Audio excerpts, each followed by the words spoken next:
keeps approaching innocent victims, stealing everything they have. The entire time. So how do you make sure this doesn't happen to you?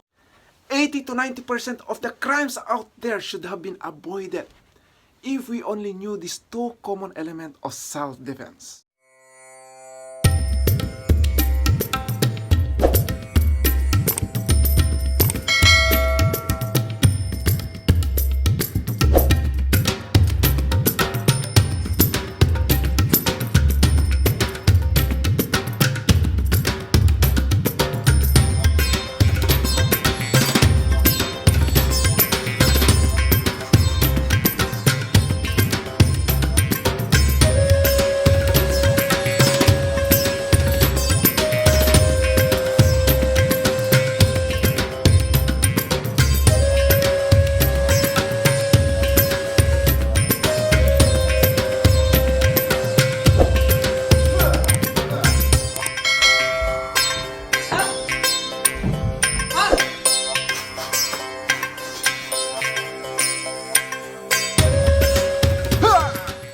Hello everyone!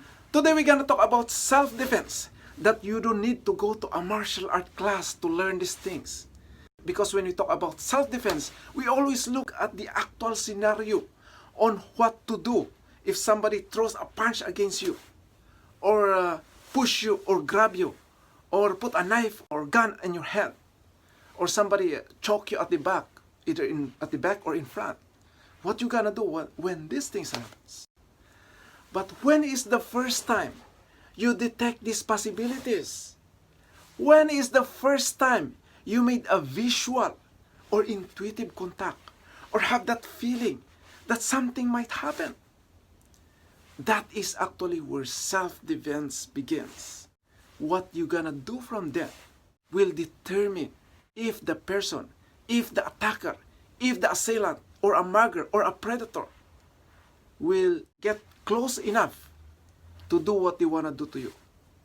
Today we will learn two very important common elements of self-defense. And 80 to 90% of the crimes out there should have been avoided if we know these two elements of self-defense. What are they? Let us find out. The first and most important thing to consider when it comes to self-defense is awareness.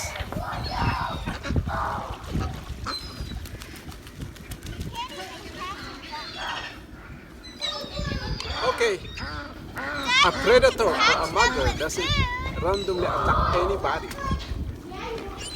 They choose their prey and they look for the right time. The possibility of being attacked or mugged can be avoided if we are only aware of it. We used to teach in the martial arts class on what to do when somebody grabs you or throws a punch or try to choke you either in front or at the back, or what to do when a person has a knife. But why are they so close to you in the first place anyway? Because you allow them to. Either you allow them to get close to you or simply you're not aware of it.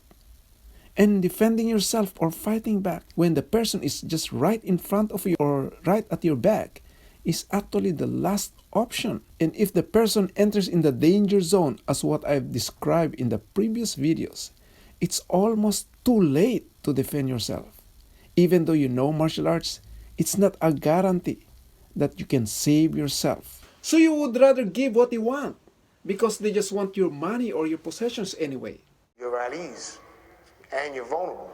Just reach in your pocket and grab your wallet. I'll just tell you, you know what this is. I'm not going to hurt you. Just let me get all your money. Unless they want more than that. And one common reason why we are losing our awareness is because of distractions. And one common distraction is cell phone distraction or earphone distraction. People nowadays, especially young people, are always on their cell phone, whether they're sitting somewhere or walking on the street, or whether it's daytime or nighttime. I see people anywhere who are always on their cell phone. Again, when the attacker or a mugger is just right there at your back, it's almost too late to defend yourself. What are you doing? Get up from spot. Another distraction is when we are fully occupied with some problems or simply being spaced out.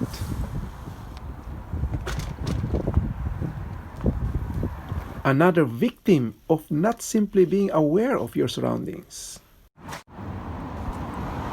So next time, walk solid and face suspicious people with confidence.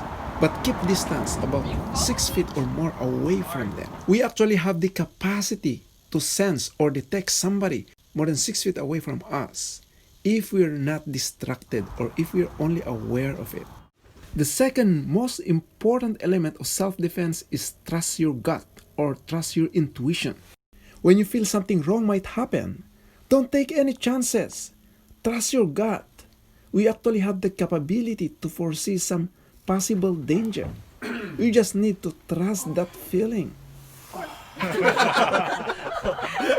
Another thing to consider is, if possible, don't walk alone, especially in the night or in the dark alleys.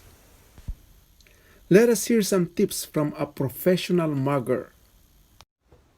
Mugging more than 100 innocent people. David Solano, David, how you doing, sir? Jeff Rossen. a career criminal serving 25 to life for robbery. Oh, who is a target? Whoever's alone, you know, it's a person that's going to give you the least resistance.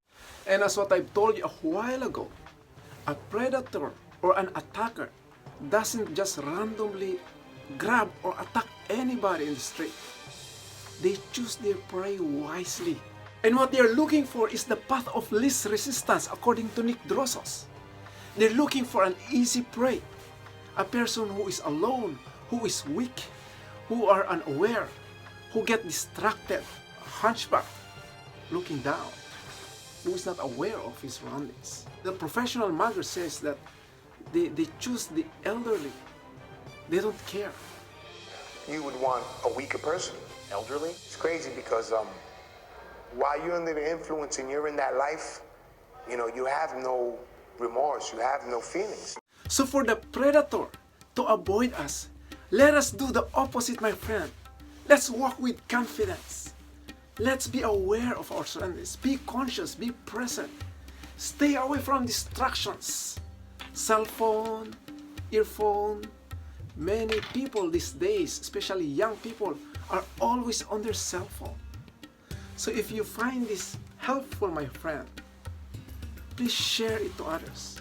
We might save lives. And as what I've told you earlier, that 80 to 90% of the crimes out there should have been avoided if we are only aware, if you're only conscious, if you're only present while walking, especially in the night.